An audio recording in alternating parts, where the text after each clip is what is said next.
Hey everybody, welcome back to the Fish Tank. It's time. That's right, Minion Masters meta, where we look at the leaderboards from this season and glean what we can. Remember, we don't unfortunately have access to all of the data from the game behind the scenes, but we do have access to the leaderboard. So I scrape the leaderboard every day and put everything into a great big spreadsheet, and we have a look to see what are the most played masters overall. Cards, spells, legendaries.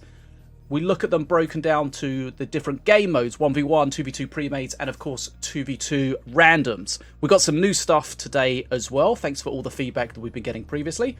We got a lot to cover, so without any further ado, let's dive straight in. Right, so the first thing we're going to look at here is master popularity. So new graph for this month, overall master popularity. So this is basically their overall popularity in all of the game modes. You can see the bars show the yellow is for their 1v1 percentage. The kind of red, I guess, is the 2v2 randoms, and the blue is 2v2 pre-made. So what can we see? Immediately, Morellia is massively played in all of the modes. And of course, overall, we could also see VOLCO, quite a strong showing there, Stormbringer and APEP. And then, of course, on the offshoot of that, we can see the King Path, Ravager, Wrecked. Those kind of masters are very much less played than the others. So let's break this down a little further. So kind of the similar data, but we'll just look at it a little bit more granularly. So on the left, we've got the 1v1 pie chart for the masters played in version 1.49, and on the right, it's the latest version 1.50. So as we can see, the yellow, it's Morellia. Morellia is the #1 played, and it's also even more highly played than previously.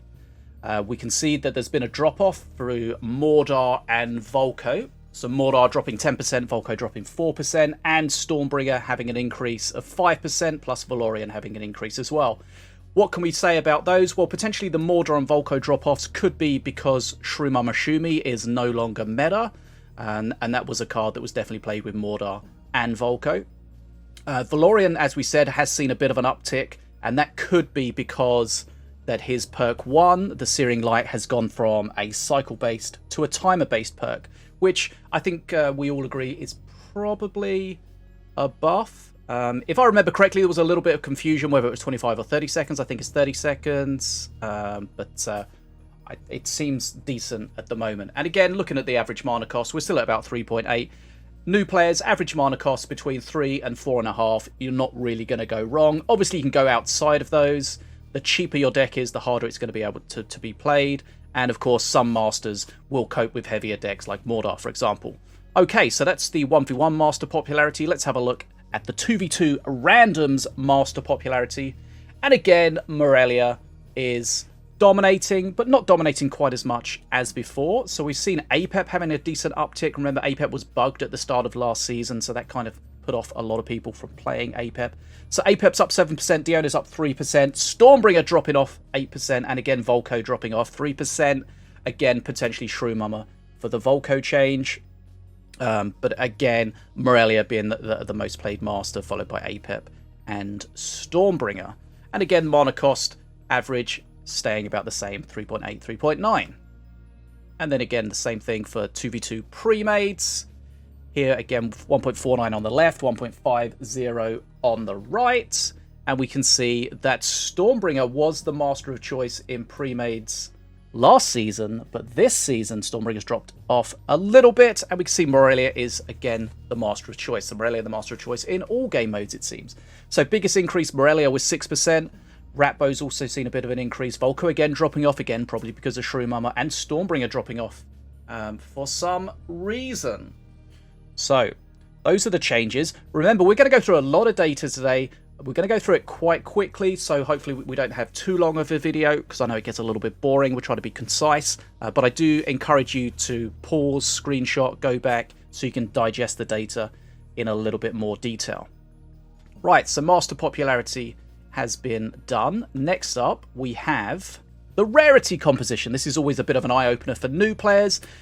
They kind of expect from the experience with other games that legendaries will be the be-all and end-all, but as you can see here, most of the decks are primarily common cards, and then they're made up with kind of an equal amount of rare, supreme, and legendaries.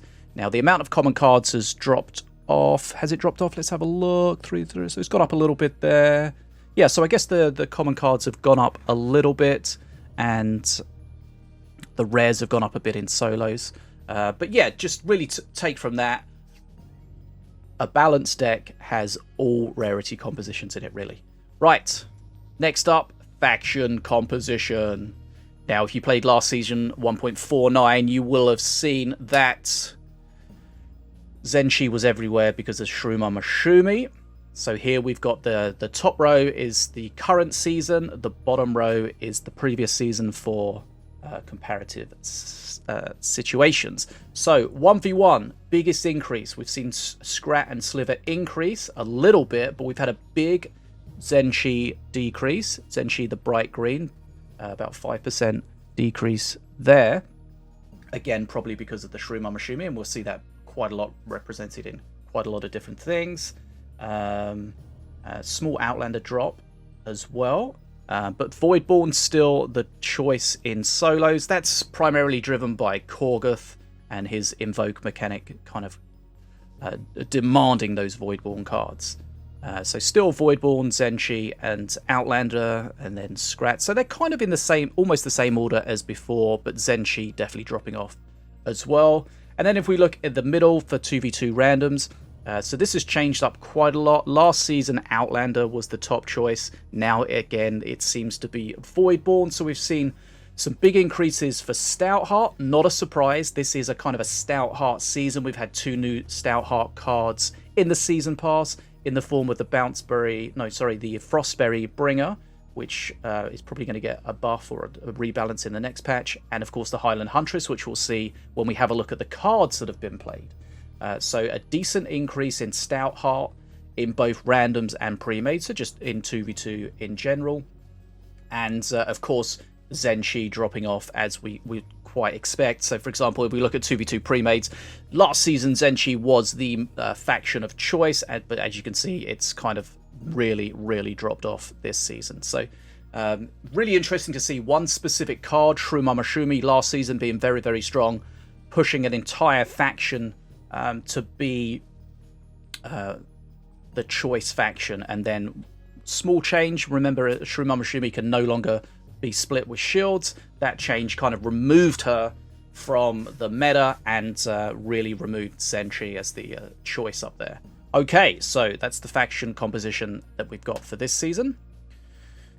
Next up, we'll have a look at wildcard usage. As always, we have our completely useless 1v1 graph there. No wildcards in solos. One thing to note is it seems that more people are wildcarding this season than last season. Not sure why, but that definitely seems to be the case. But still, just a majority of people not using wildcards. Remember, wildcards are the duplicates where you can use more than one copy of a card in your deck. Here's an idea. Let me know in the comments what you think. Each season, the most wildcarded card gets punished and loses one of its copies allowed. Kind of a way to slowly sort of draw back these cards that are really powerful when wildcarded. Let me know if you think it's a good idea, a bad idea, a stupid idea. Always happy to hear what you think. And which were the most wildcarded cards? So in randoms, we had Elite Swarmer, the new Highland Huntress, the Walking Blind Day, and relatively new Prime Sergeant Radic. And in pre-made, slightly different, where we had Lost Legionnaires, Lady Infray, Crystal Archers, and Chain Lightning. Right, next up we're going to look at the top cards overall. And this next diagram was in response to the Mike1979, who replied to the last meta video on YouTube and said, "I'd like to see the top cards overall ranked together to really see the meta." Well, Mike, your wish is my command. So here we can see the overall cards. So we've got top 27 overall cards. This is all cards, so including spells, minions, and buildings if appropriate. So as we can see there, to nobody's shock, Rapid Response Reserves is the #1 played card, and it's very heavily played as well. And we can see the cards. We'll go through the legend very quickly on this slide, and they'll be repeated on the other slide. So If a card is green, it means its rank has increased from last time. If it's red, it's dropped down. If it's white, it's a new card. If it's black, it's the same. We've got 2 numbers for each card. The top left number is its current position. The top right number is its previous position. So, for example, we can see the Rapid Response Reserves, currently number 1. Last season was number 20.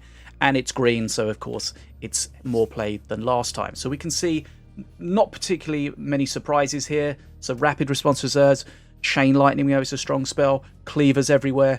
Rimagal's Breath, very, very strong removal spell. Likely to get a nerf in the upcoming patch for next season. Always nice to see one of the new cards up there. Not dominating, but very strong in the Highland Huntress. Assassin. Of course, we've got some spells in there as well, like the Morgul's Mark, Beam of Doom, so on and so forth. And just a couple of interesting things. So the biggest increases were the Rapid Response Reserves and Chain Lightning, also Cleaver and Rimagal's Breath. So they are very, very strong cards. They've kind of always been strong cards, but they're even more heavily played this season. And the biggest decreases, Bounceberry Flingers have really dropped off, primarily because of Shruma Mashumi. Plasma Marines, Aimbots dropped off, got nerfed slightly in the last patch. Battle Shihao again's dropped off, also got nerfed in the last patch. And again, Shruma Mashumi has dropped off there and taken a lot of the Zenshi faction with her. Now, quick question for everyone. Interestingly, overall, every single card was used at least once in the data that I collected. So that's always interesting to see. But there was only one card, the least played card, that was played one time and one time only. Can you guess which card that was? Answers in the comments. First person to get it right will get some kind of prize. So, see what you can do. Let me know. So that's the least played card. It was only played one time. What was it? Right, next up, let's have a look at the top cards. Overall, we're going to look at 1v1, 2v2 randoms, and 2v2 pre-mades, of course. 1v1 dominated by the Bounceberry Flingers. It's still number 1, but it's not so number 1 as it was before. So it has dropped down the play rate.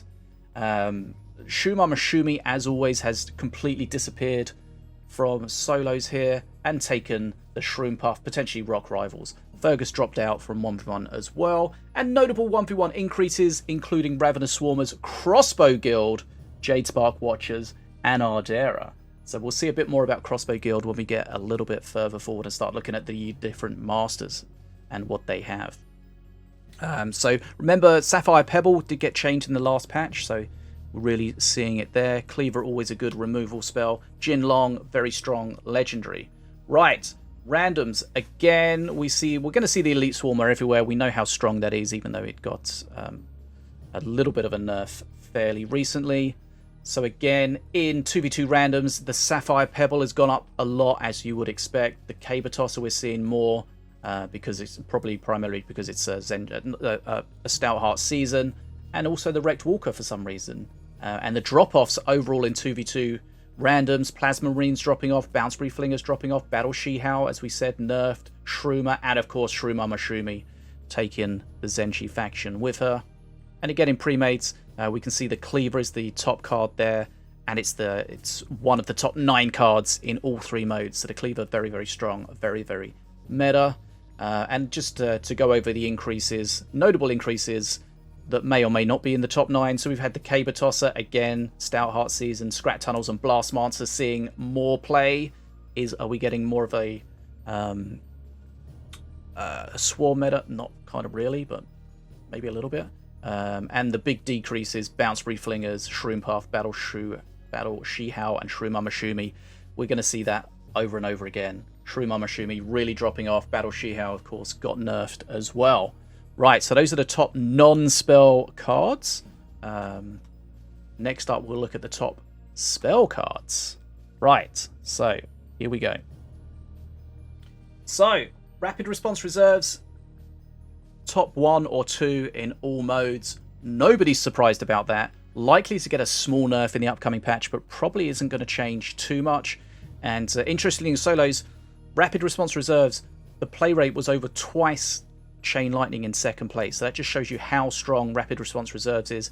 Very strong card, but also very versatile card. So you're kind of finding it in almost any deck.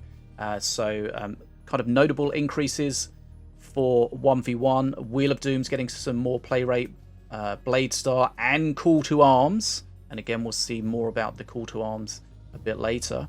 But what's dropped off in solos? Rampage has dropped off, primarily because of Shroomamashumi, probably. Spirit Infusion, same kind of thing. Shen Shot Stick, probably the same kind of thing.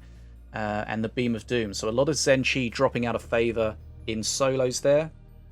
So in 2v2 randoms, Chain Lightning just beating Rapid Response Reserves to be the top. But it's still there or thereabouts. And again, one thing to note is the Chain Lightning, Rapid Response Reserves, and Rimagal's Breath all were played more than they were last season. So they're changed a bit in order, but overall, very heavily played cards in that game mode. Big increases to Glenn's Brew, again, probably because of the Stout Heart season, and the Dragon Ball.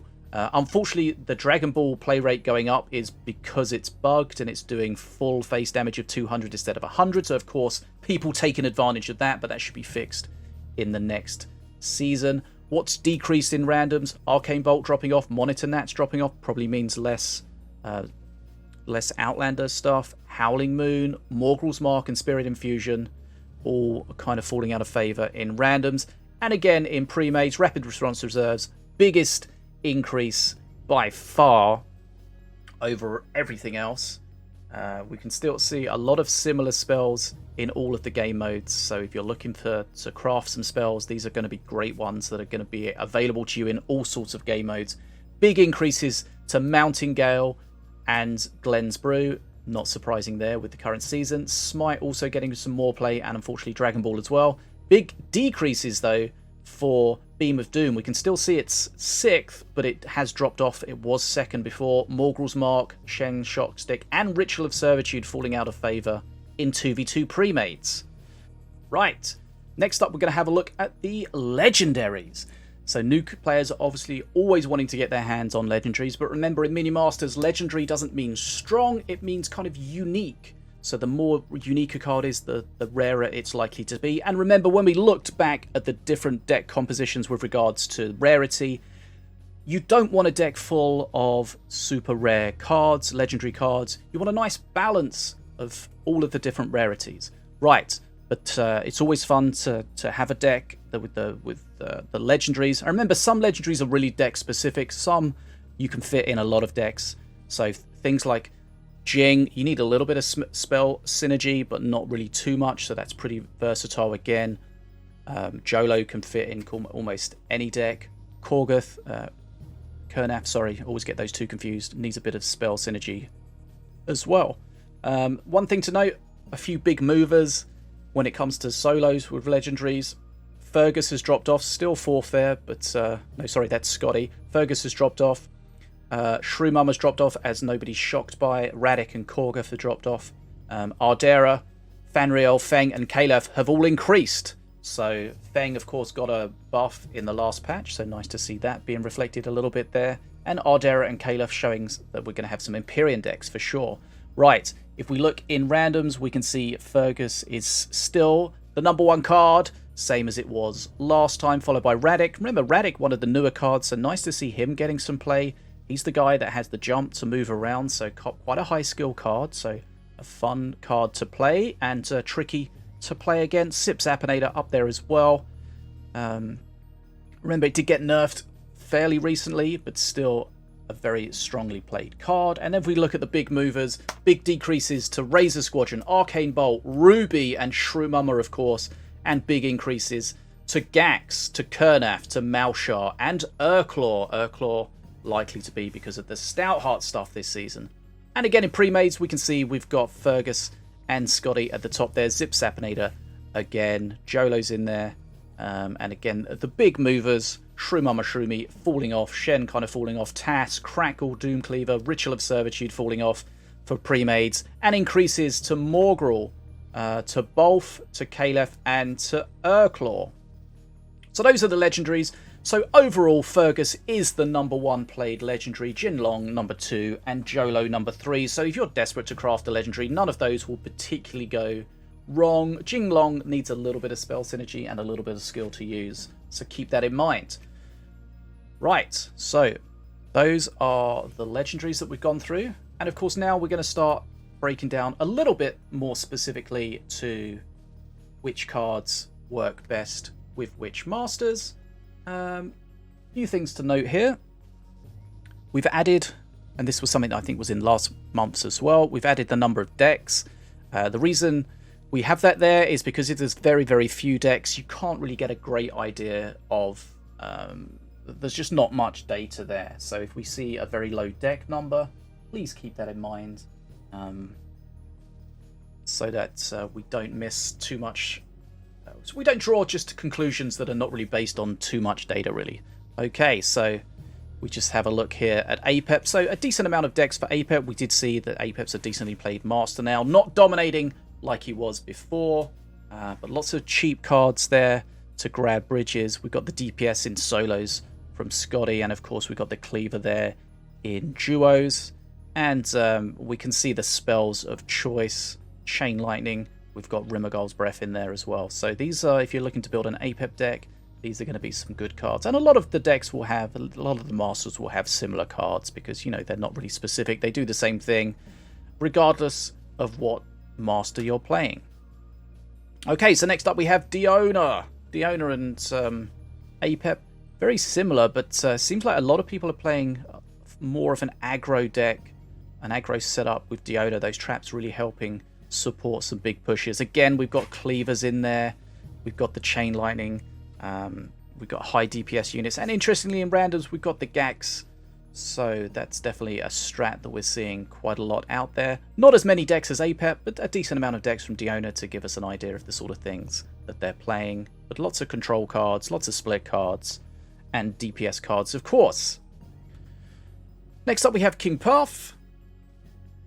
So the top cards for King Path, we can see, as we would expect, lots of split minions, things like the Skeleton Horde, things like Propeller Scrats, Spear Throwers, etc., which are great for generating those Night Puffs at perk 3.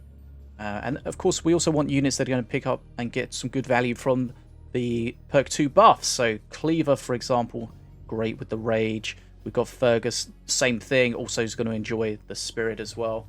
Interesting to see in solos, quite a strong Zen Chi showing. The Reckonator in there as well, so some really just a selection of some big chunky units, plus of course some split units, as we would kind of expect from any sort of King Puff strategy. Right, next up we have MILLOWEEN. So pay attention especially to pre-mades. Very, very few MILLOWEEN decks in the pre-mades, so take that as you will. As always, we would expect to see things with spell synergy. So Jinlong, Kurnath Crystalback, Dragon's Nest. Interesting to see Dragon's Nest there. Don't see that often, but it's definitely getting a bit more play as we would expect. And of course, a lot of spell domination in the top cards. But we've got some great big tanky units like the Shield Guard of Light in there in 2v2 randoms in 7th place. Howling Moon in 2v2 pre-mades to help deal with big things, and of course the Cleaver, almost omnipresent, very, very strong card. Right, MILLOWEEN. Next up, MORDAR. So we have, in at least one thing to note, very few solo MORDAR decks, and in 2v2 randoms and 2v2 pre-mades, heavy Stoutheart influence as we would expect. Primarily, MORDAR does like, I mean, there's lots and lots of Stoutheart units that are great. Almost all of them are great to revive, firstly, so that's good for MORDAR. They have a lot of synergy between them with the Revelry. And of course, it's the Stoutheart season with the new Stoutheart cards.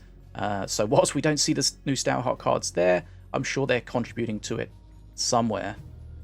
Solos, it's a bit of a, just, you know, these are decently valuable, decent res minions. That's pretty much all we can say about that. Okay, that's MORDAR. Next up, MORELLIA. Remember, MORELLIA, the heaviest played master in all game modes. So we got lots of data here, lots of decks to glean our information from. And you can see we've got some Zenshi stuff. Yeah, we look at solos, we've got Zenshi, we've got Accursed, and we've got some Korgoth well, not Korgoth, but Voidborn. And the reason Voidborn's there is partially because Korgoth is still a heavily played card, a heavily played 1v1 Morellia strat. Korgoth, the 12th most played card in solos. And also, we can see there Toll of the Dead. Toll of the Dead, you won't really see anyone playing that without having playing an accursed Ascension deck. So we can kind of gather from that there's also accursed decks that are working well in solos. Jinlong, as we saw, one of the most popular legendaries, a very strong card. And the new Sapphire Pebble, really making a good showing there. Now, if we go back a few seasons, this would look very different. We'd see heavy accursed across the board. Maybe less in solos, but definitely a lot in randoms and pre-mates. But now it's kind of on its head. We see it more in solos and less in the other modes. Accursed, some of the accursed cards, especially the accursed Ascension empowered cards, did get nerfed.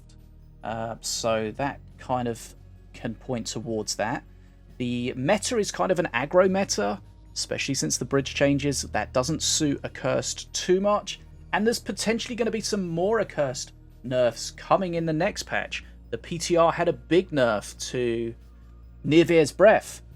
So it'd be interesting to see if that really does remove accursed even more.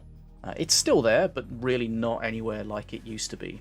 So we can see again cleavers almost everywhere, Rimagal's Breath, Chain Lightning. So a lot of similar cards that we're seeing on a lot of these different slides, and that shows that they are a very strong card in the meta and they're very versatile. Right, so that's Morellia. Next up we have Wrecked. Wrecked, one of those masters that you see a lot in solos and hardly ever in twos. And as you can see there, we've got 29 solo decks and randoms and pre-mates, almost none. So not really much we can draw from those, but solos will definitely give us very aggro. Wrecked does really suit the aggro meta in solos. Jade Spark Watchers, Cleaver, we've got Azog there as well, and of course the support spells, so suggesting that Wrecked is very aggro in solos, as we know. I think there's some big changes coming to Wrecked in the next patch as well, so keep an eye out for that. And interesting to see Shen Shockstick in there. We know if we see Shen Shockstick, that suggests a heavy Zenshi presence. We're going to need things that are giving us Growth Burst Shrooms to power up that card. So one card can give us a real insight into a lot of the things that we're seeing in there. Okay, so not really much that we can gain from the randoms and pre-mates on that. Next up we have RATBO. As always, as we'd expect, lots of scrats. But not full scrat decks. I do like to play a full scrat deck when I play RATBO. Not the strongest strat, but it just feels the right way to do things.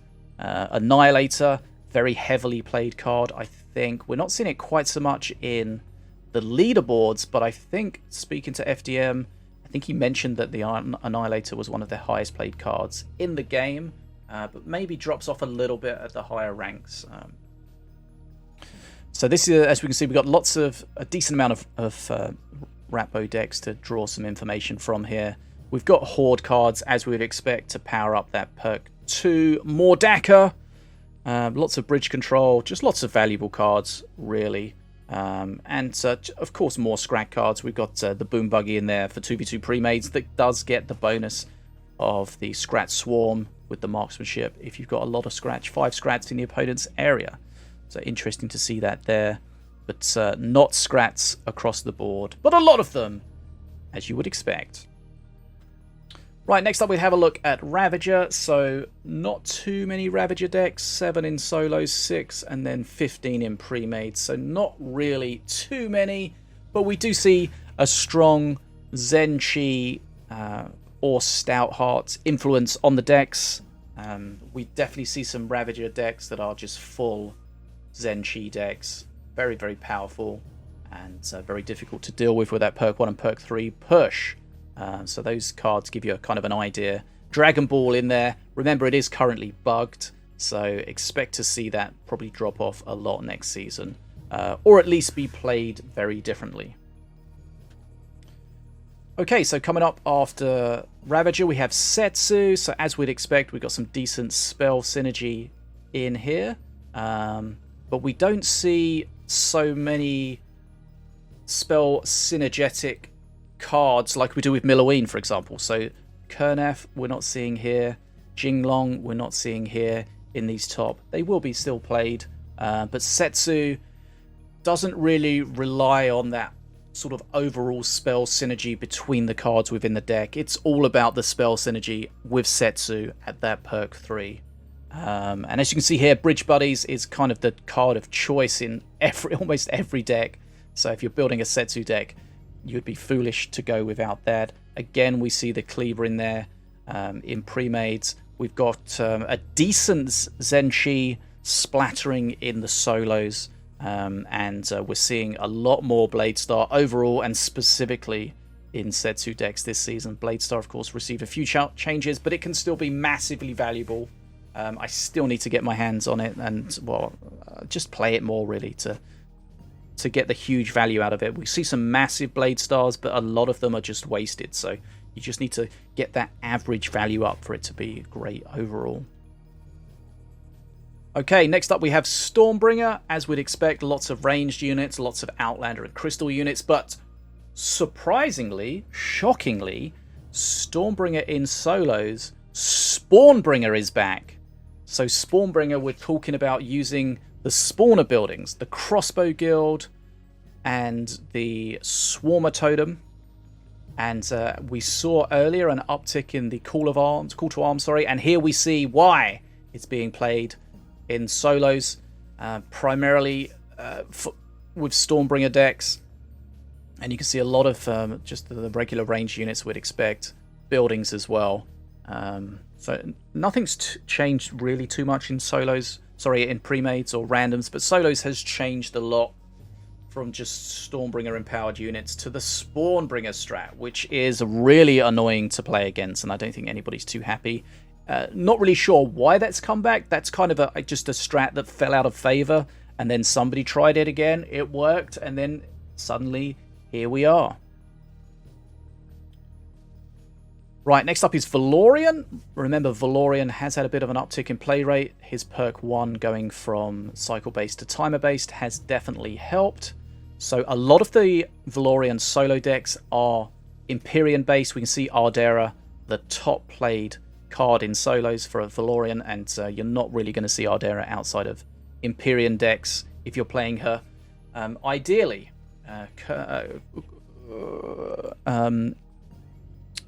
Caliph, is in there as well. We saw him getting a big uptick. Not so much Empyrean presence in randoms and pre-mades. A lot of Stoutheart presence there. But in solos, definitely a lot of Empyrean. So if you're playing VALORIAN in solos, you probably want to do some Empyrean strats. Remember, VALORIAN used to really synergize well with Empyrean. That deck building restriction synergy got removed, but it's always kind of been still there, and I think the reason being is that a lot of sort of mid-range tanky units from VALORIAN, from the Empyrean faction get some really good value out of VALORIAN's heals. So I think that's why you kind of see a lot of those played there. Right, next up, VOLCO. VOLCO, a very, very high played master, very, very strong in solos. And likely to get a small nerf in the upcoming patch, but will it change much? Not sure.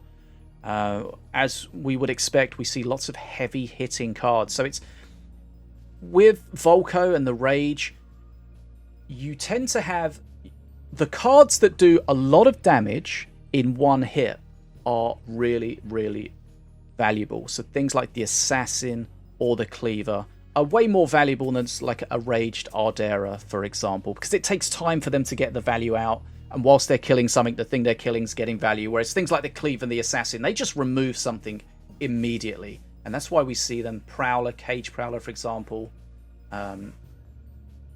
not too shocking, the cards that we're seeing there. Caber Tosser there, we see it a couple of times in randoms and pre-mates. Caber Tosser likely to get a big change in the upcoming patch, and I can't remember exactly what the change is, but basically you only get one caber, so you can't just keep reloading it, which can be very, very strong. Okay, so that's pretty much everything that I wanted to cover today. I know we went through a lot. I do encourage you to go back and just pause the video and maybe screenshot or whatever. Just have a look at the specific stuff that you want to take a look at, and let me know what you think. As always happy to hear from you in the comments. Let me know what you think of the stuff we've covered, and if you've got any ideas for other things we can look at, we can do so. Of course, always happy to hear from you. If you're enjoying the content here in the fish tank, always make sure to like, comment, and subscribe so you don't miss out on anything Minion Masters related. Trying to keep you all up to date here with the meta, with the changes, with gameplay, with tournaments, all sorts of cool stuff going on in the land of Minion Masters. And of course, don't forget, soon we're going to have the 2.0 beta. I'll put a link to that in the description. Make sure you sign up to that if you want to get involved. That starts early October, I think. So if you want to get involved, get your hands on the early version of 2.0. Let the devs know what you think about it. Give your feedback. Help shape it. Then now that will be the time to do so. Remember, as I mentioned before, every card was played at least once, but only one card was played once. Let me know in the comments. What do you think that card was? If you're right and you're first, maybe first 1, 2, or 3, I'll reach out to you and drop you some kind of Minion Masters prize. But yeah, that's all I wanted to cover. I know these videos are kind of long, but there's a lot to cover. We try to get it as concise as possible. I appreciate you guys sticking through it. I'm Bad as a Fish, and as always, I'm awkwardly waving.